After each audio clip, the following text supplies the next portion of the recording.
PK in the universe, and I am back again with another video. And today I'm here to talk about the PlayStation 3. And at the end of the video, I'm actually going to talk about a feature that I feel like nobody talks about in regards to the PS3. And it makes a lot of sense why nobody talks about this very cool feature. But I'm gonna go into farther detail about that later in the video, so definitely stay tuned for that part of it. But anyways, I want to talk about the PlayStation 3. Is it still worth getting a PS3? I mean, people can just emulate it, sure, but you know, the PS3 is still very affordable. The games are still very affordable, and I think a lot of retro gamers definitely should get a PS3, but there's some drawbacks too. It's not all rainbows and butterflies. The PS3 is not the end-all be-all system, but you know what? It's very underrated and underappreciated, so I'm going to get into why I think people should buy a PS3 in 2024. So here we go. So this year I actually picked up a PS3. I had not had a PS3 in like 2 years because both of the PS3s I had just didn't work anymore. And I had a bunch of PS3 games and I'm like, man, I miss playing the PS3. So I grabbed one. And I bet you guys are thinking, ooh, you got the game Brave. That's pretty sweet, man. Did you play a lot of Brave? Well, I didn't personally, but my son actually did. And he had an absolute blast with the game, surprisingly. Well, he's 7 years old. So yeah, this game's like a very cheap Zelda kind of game. You know, you can, swing a sword, shoot a bow and arrow, it's just, it's like, but it's much, much easier. And he beat it pretty quickly. I mean, he beat it in a few hours. So yeah, it's a very chill game. I was surprised actually for a licensed game how decently it played. So you never know. You can't judge a book by its license or its cover. But yeah, I got a nice little section of games there, I mean, I thought it was a great value at $75. What I love about the PS3 is it has an extensive game library, and some of these games you just can't find anywhere else. A lot of these games never came to PS4 or PS5. Another thing that's great about the PS3 is it's backwards compatible. Now, there's two kinds of backwards compatibility with the PS3. There's the ones that are all backwards compatible with the PS1, and then there's some that are backwards compatible with the PS2. Now, some of the PS3s that are backwards compatible with PS2s, one version of it uses actual, it basically internally has a PS2 built into it, and the other one uses emulation. The one that uses emulation seems to be more reliable. In fact, I used to have one of those, and it lasted me a long time. Like, I bought it used at GameStop, and it lasted me like 9 years. I get the feeling because that has fewer moving parts that the emulation PS3, the 80 gig 4-port one, the later one is more reliable. Another nice thing about the PS3 is it has an AV out option, just like the Wii U had an AV out option. These were some of the last consoles to have AV out. Everything uses HDMI nowadays. So if you want to play your classic PS1 or PS2 games, you can actually play it on a CRT if you want. So I think that's an incredible, unique feature that you're not seeing in modern consoles anymore. As I said before, there's so many games that are exclusive to the PS3. Got Genji, Days of the Blade. This is a game I had, and then I got rid of, and then I found it again somewhere at a thrift store. I don't hear too many people talk about this game anymore these days, and I actually found out I still have DLC for it, so yeah, maybe consider checking that one out. Another game is Killzone 2. I don't hear many people talk about Killzone games anymore for whatever reason, and this was highly rated at the time, so it's quite the shooter there, definitely worth checking out. Up next is Little Big Planet. This is a game, this was the first Little Big Planet game, and obviously there have been several Little Big Planet games since. Realized I also have DLC for this too that I totally forgot I had. I think I have like Metal Gear Solid DLC and I think Daredevil for some reason. But yeah, this is kind of a very unique game, or it was at least at the time, and now there's, obviously there's been sequels. But yeah, the first Little Big Planet, definitely worth checking out. 3D Dot Game Heroes. This is an interesting one for sure. This shot up in price when the PlayStation Store was being announced to be closed down. This game, like Puppeteer, Folklore, a bunch of other games kind of like that just all shot up in value, but then have kind of come back down to like $40 range. Because of, there was all this, madness about, oh gosh, the PlayStation Store is closing for the PS3 or whatever. We got to scoop up these games because you can't find them anywhere else. And then people, everybody who wanted one got one. And all of a sudden, people are like, oh man, I should have sold when I had the chance. But this game is actually quite good. It pays homage to Legend of Zelda. and it pays homage to Dragon Quest. But it also kind of reminds you of Minecraft a little bit in the way all the characters are all blocky and whatnot, but it's not like Minecraft at all. Also, this guy's like sword gets like super big and stuff, and it's crazy. But really interesting game. It's a game I've never been able to get too far in because again, it's like the original Legend of Zelda. It can be kind of tricky, honestly, you know, and kind of challenging in some ways if you don't know what you're doing exactly. And again, I never played long enough to really get the full feel for this, but it's one of those games I definitely need to come back to. And I'm really glad I didn't sell mine, even though it got like super expensive at the time, because you know, it has a real charm to it. Definitely one of the coolest games on the PS3. There are just so many exclusives, just countless exclusives on the PS3, but one of my favorites is Metal Gear Solid 4. My gosh. I played this when it was new, guys, and it was something else. It was one of the greatest send-offs to Solid Snake ever, you know. It just paid homage to like everything that had come before in a really well done way. The load times took forever. Oh my goodness, did those load times take a long time. And there's a lot of updates to this one too, but not as many updates as there are to Gran Turismo 5, but we will get into that later. We're going to talk about Gran Turismo 5 later on in the end of this video. So yeah, Metal Gear Solid 4. You know, it may come to modern consoles at some point, but if you want to play it right now, and there's even trophy support now, there was not when I originally played this, definitely worth checking out, especially if you were, you know, feeling like, man, I don't know if I want to play the new Metal Gear Solid 3 remake, you know, I want to get into the mood to play that. Maybe this might do it for you. Or get the Metal Gear Solid HD collection, also on PS3, if you want to play the original Metal Gear Solid 3 in HD. Also, another game, the DuckTales Remaster. I don't have that actually on PS3, but I have it on physical version on Xbox 360, and I've downloaded it on the Wii U as well, and you can get it on computer nowadays, on PC, Steam probably. Yeah, that's actually a really fun one too. Another game to mention too, I'm sorry, I keep thinking of more games, is Braid, actually. Braid is a game I actually had to play for a college class I was taking at one point because it was a class that focused on time travel, actually, as the main focal point of the class. And that's what this game is. You basically can rewind time and basically, you know, fix things. And basically, it's a really interesting game. But it is finally supposed to be getting a remaster, I think, in April.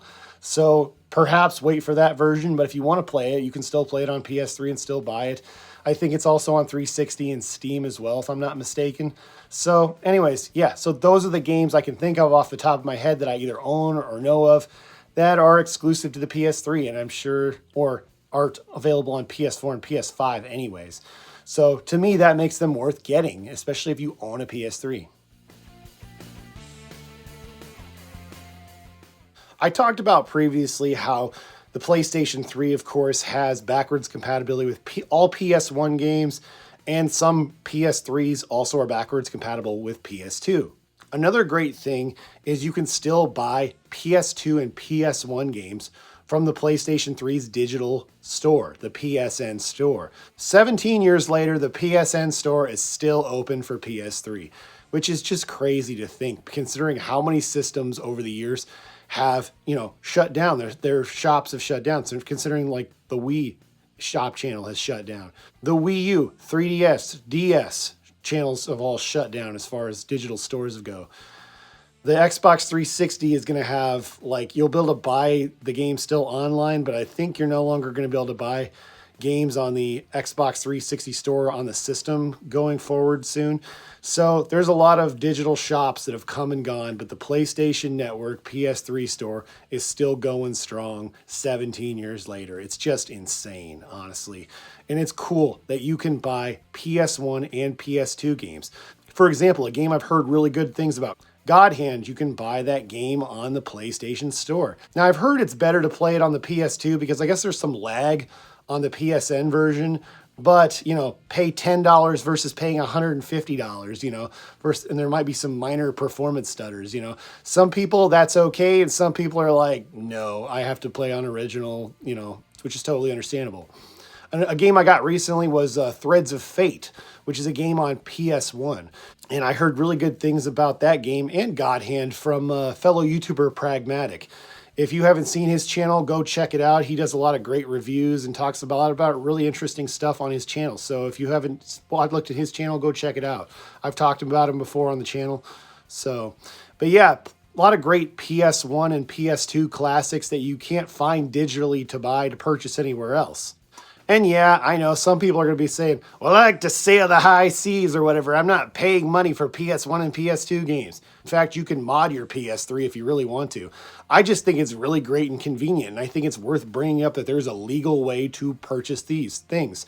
Emulation, I don't care about the morality and legality of emulation. That's not what this video is about. It's about telling people, hey, there's still options out there. And this is one of them. It's a very convenient option. And that's why I think a lot of people like myself buy this, is because it's convenient and it's less work than going to the trouble of, modding my PS3. I really like the PS3, but it does have its faults. It does have its faults. One of the biggest problems is reliability. Like I said before, I've had PS3s die on me in the past. I had two 60 gigs die on me. I had an 80 gig 4-port die on me. And I had a 250 gig slim PS3 die on me. So I've had like 4 PS3s die on me. This is my latest one that I got recently. I showed you guys at the beginning. And it's a 300 some gig one. I'm not sure how much, honestly. I actually have some extra hard drives I could have put in there that already have all the games I have on them. But I was just kind of lazy and just downloaded them anyways. That's another thing that is a downside to PlayStation 3. You would be shocked how many games require some kind of download to actually continue to play the game. Now, the nice thing, of course, is PlayStation 3 games actually play off of the disc. Unlike PS4 and PS5, where basically the disc is a downloader, basically you put the disc in and it downloads to your hard drive. That's not the case with PS3. Most games will play right from the disc. But the downside is a lot of these games need updates. And some of these updates just take forever. And I mean forever. A good example is Gran Turismo 5. Gran Turismo 5 is so freaking awesome, guys. But this took like 2 hours to get all the downloads that were on here. It took forever. I had to keep coming back just to make sure. I'm like, is this done yet? This was crazy how many downloads were on Gran Turismo 5. But Gran Turismo 5 also brings up a much larger conversation. And this is the feature I want to talk about that nobody talks about. If you guys notice right here, what does this say? 3D. That's right, folks. You can play games in 3D. Like, for example, the Assassin's Creed games. A couple of those are in 3D. I want to say one of the Batman Arkham games is in 3D. There's a number of games that are in 3D on the PlayStation 3. But how do you play these games in 3D? Well, unfortunately, you have to have a 3D TV. And I do still have a 3D TV from 2012. And it's become the TV you see in this, not this background here, but the background of earlier in the video when I was talking to you guys. That is the TV I use because it has a 3D option, and that's great. That is fantastic. I actually tried playing my PlayStation 3 on a projector, and it played through for a little bit for a while, but then when it figured out that this was a 3D game, it was Gran Turismo 5 I was using, it basically just it had an error thing come up, and I did that every time I tried it. So could not play on a projector, so that was disappointing. But the nice thing is I can play 3D games on my 3D TV, which is fantastic. Another nice thing is it can still play 3D movies. Like, here's a couple of examples. This is Avengers, the original Avengers. I had this movie in 3D, and this is the first 3D movie I ever bought. I also have Treasure of the Four Crowns, which is the last 3D movie I ever bought. And this is reissued, actually. And this had never been in 3D for like the longest time or whatever. It was like available on VHS, and there were some really crappy DVDs, but you couldn't actually find this in 3D Blu-ray. And that just happened actually like a year or two ago, I want to say. The longest time, yeah, this is the feature nobody ever talks about. For the longest time, I thought you couldn't even play 3D Blu-rays on the PS3 anymore because mine all of a sudden wouldn't play them anymore. And I was under the impression that this feature had been patched out of the PS3. But then I've heard other people saying, oh yeah, mine's always played 3D Blu-rays, which tells me that PS3 I had, whenever it had the update, that maybe the 3D Blu-ray player option just, wasn't working, or the Blu-rays weren't working correctly anymore, or something like that. Because a lot of other people have said, oh yeah, mine still doesn't work. And I think that has everything to do with maybe it's the current update, or it's a fact that the Blu-ray player is not working correctly anymore. So, but it will, in my experience, from my experience playing my PS3, will play 3D Blu-rays, which is absolutely fantastic. It's fun watching movies in 3D. It's a feature that was really hot back in like 2010 to 2012 and then just disappeared. Nobody cared about 3D anymore, especially with 4K coming out. Interestingly enough, your PlayStation 4 will play 3D Blu-rays if it's hooked up to a 3D TV, because I've done that actually before, because I was looking for a way to play 3D Blu-rays and I found out that it did that, so I tried it out and it worked great. But it's nice that I have another 3D Blu-ray player. And recently I was playing Gran Turismo 5 in 3D. Holy cow, what a fantastic game. I wish I had 5 3D Blu-ray monitors, because man, that would take this to a whole other level. Recently I watched a video from this guy named Black Panther. He hooked up like 5 42-inch 4K OLEDs and was playing Gran Turismo 5. That was last year actually. I think it's like, yeah, from like 4 or 5 months ago. Holy crap, that's playing Gran Turismo 5 at a whole other level. It's insane that this feature existed for such a small audience of hardcore people who would even play this game this way. So it's really something. It's incredible this was ever an option, and that it's still an option even in 2024. At the end of the day, the PS3 serves as a great budget-friendly console, especially compared to the PS4 or PS5 even. But it's still a great option. It has a huge lineup of games. A lot of games you can't get anywhere else, and some games you can get anywhere, but still, they're there, they exist, and they play great. Another thing that's also really cool about it is you can play CDs on it, which is not a feature on the PS4. What's nice is you can put your CD into your PS3 and you could put the MP3s right on your hard drive. You literally could just buy some crappy 40 gig PS3, and put like a 1 terabyte hard drive in it and turn it into a media player if you really wanted to do that. There's a lot of great options. I believe there was a way to put video on your hard drive as well. I did that a lot of years ago. The PS3 is such a versatile machine is what I'm trying to tell you guys. There's just so much going for it, honestly. And I think it's still worth owning in 2024. But what are your thoughts? Is the PS3 still worth owning in 2024? Do you still have one? Comment below. I'd love to hear what you have to say. Anyways, thank you guys so much for watching, and stay awesome in this universe. Thanks. Bye.